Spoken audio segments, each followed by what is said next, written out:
'Karthika missing case'. 2 hours honest అండర్‌తో 3 years back తమిళ్‌లో release అయింది. ప్రెజెంట్ 'ఆహాలో' తెలుగు వర్షన్‌లో రిలీజ్ చేశారు. మూవీ ప్లాట్‌కొస్తే కార్తీక తనకు నచ్చిన అబ్బాయిని ప్రేమించి పెళ్లి చేసుకొని హ్యాపీగా లైఫ్‌ని లీడ్ చేద్దామని వచ్చిన వాళ్ళకి సడెన్‌గా తన భర్తకి ఒక యాక్సిడెంట్ అవ్వడం, దానివల్ల తలకు తగిలిన దెబ్బ వల్ల సర్జరీ చేయాలని డాక్టర్ చెప్తుంది. సర్జరీకి చాలా వరకు ఖర్చవుతుందని చెప్పినప్పుడు, నా దగ్గర అంత డబ్బు లేదని చెప్తుంది. మేము ప్రేమించి పెద్దవాళ్ళని కాదని పెళ్లి చేసుకున్నాం అని చెప్తుంది. మాకు ఎవరు సాయం చేయరు. ఎలాగైనా మీరే కాపాడండి అడుగుతుంది. డాక్టర్ మాత్రం ఇక్కడ చాలా ఖర్చుతో కూడుకున్నది. వేరే హాస్పిటల్‌కి తీసుకెళ్ళమని చెప్పినప్పుడు కార్తీక బతిమిలాడుతుంది. అప్పుడు డాక్టరు తను ఒక పని చేయమని చెప్తుంది. ఇది చేయడం వల్ల నీ భర్తకి సర్జరీకి కావాల్సిన డబ్బు వాళ్ళు ఇస్తారని చెప్తుంది.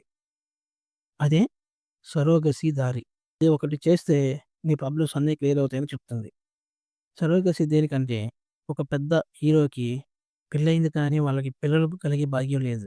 ఈ విషయం పబ్లిక్‌కి తెలిస్తే తనకు ఉన్న ఇమేజ్ దెబ్బతింటుంది. అందువల్ల వాళ్ళకు నువ్వు హెల్ప్ చేస్తే వాళ్ళు నీ భర్తకు ట్రీట్‌మెంట్‌కు సంబంధించిన మొత్తం వాళ్ళే చూసుకుంటారన్నారు అని చెప్తుంది డాక్టర్. తనకేం చేయాలో అర్థం కాదు. ఒక పక్క భర్త ప్రాణాలు కాపాడుకోవాలా?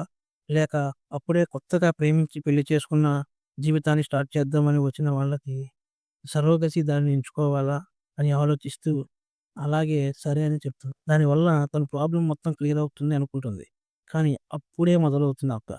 అంతా సవ్యంగా జరుగుతుంది అనుకునేలోగే ఆ హీరో భార్యకు మధ్య గొడవలవ్వడం, వాళ్ళిద్దరూ విడిపోవడం, ఆ బిడ్డ మాకు వద్దని చెప్పడం అంతా జరిగిపోతుంది. అప్పటి వరకు తన భర్తను చూడని కార్తీక ఈ విషయం తెలిసిన వెంటనే నా భర్తను చూపించండి అని అడుగుతుంది. లేకపోతే ఈ విషయం మీడియాకి చెబుతానని బెదిరిస్తుంది. ఆ డాక్టరు తన భర్తను చూపిస్తానని నువ్వు బస్ స్టాప్‌లో వెయిట్ చేయమని చెప్తుంది. ఎప్పుడైతే బస్ స్టాప్‌లో వెయిట్ చేయమని చెప్పిందో అక్కడి నుంచి కార్తీక కనిపించకుండా పోతుంది. అది మిస్సింగ్ కేస్ కింద ఎఫ్ఐఆర్ రిజిస్టర్ చేస్తారు. ఎంక్వైరీ చేయడం మొదలు పెడతారు. డిటెక్టివ్ నందాకి కేస్ అప్పగిస్తారు. తను ఏమైంది? ఎవరు కిడ్నాప్ చేశారు? తన భర్తకేమైంది? తనని కనిపెట్టారా లేదా అన్నదే స్టోరీ. Plus points.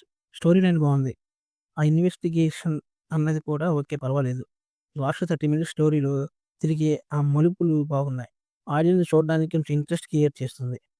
చివరిలో ఇచ్చే ఆ ట్విస్ట్ కూడా బానే ఉంది. ఇంక అంతకు మించి ప్లస్ పాయింట్స్ అంటే ఏం లేదు. ఎందుకంటే స్టోరీ చాలా చిన్నది. Minus points. రొటీన్ టెంప్లేట్ ఇప్పటికే చాలా సినిమాలు చూసాం. మిస్సింగ్ స్టోరీ లైన్‌తో కొత్తదనం లేకపోవడం, కార్తిక క్యారెక్టర్ ఎలివేషన్ పెద్దగా ఏమీ అనిపించకపోవడం పెద్ద మైనస్. ఆ ఎమోషనల్ సీన్స్‌కి అంతగా ఆడియన్స్‌కి ఫీల్‌ని క్రియేట్ చేయలేకపోవడం. అంటే ఆ కార్తిక క్యారెక్టర్ చేసిన ఆ అమ్మాయి ఫీలింగ్స్ అనేవి కరెక్ట్‌గా లేకపోవడం. స్టోరీలో ట్విస్ట్ అనేది ఉండాలి కానీ మరీ స్టోరీ లైన్ మీద ధ్యాస లేకుండా చేయకూడదు. ఒక స్టాప్‌లో ఒక మిస్సింగ్ కేస్‌తో స్టార్ట్ అవుతుంది. అది కార్తిక కేస్‌తో. కానీ ఎండింగ్‌లో మాత్రం ఇద్దరు మిస్సింగ్ కేసులతో క్లోజింగ్ అవుతుంది. స్టోరీలో చాలా వరకు సీన్స్ యాడ్ చేయాల్సి ఉంది. Story line okay. కానీ స్క్రిప్ట్ మీద ఇంకా కాన్సంట్రేషన్ చేయాల్సుంది. స్క్రీన్ ప్లే స్లోగా వెళ్తుంది. స్క్రీన్ ప్లే అంటేనే సీన్ కరెక్ట్‌గా యాడ్ చేసి చూసే వాళ్ళకి ఒక ఫీల్ గుడ్‌ని తీసుకురావాలి. అది మాత్రం ఈ మూవీలో చాలా మిస్ అవుతాం. బీజీఎం విషయానికొస్తే ఓకే అనిపించేలా ఉంది అంతే. ఈ మూవీకి నా రేటింగ్ 2/5. Thanks for watching. ఫీల్‌ని ఫీల్ గుడ్‌ని తీసుకురావాలి.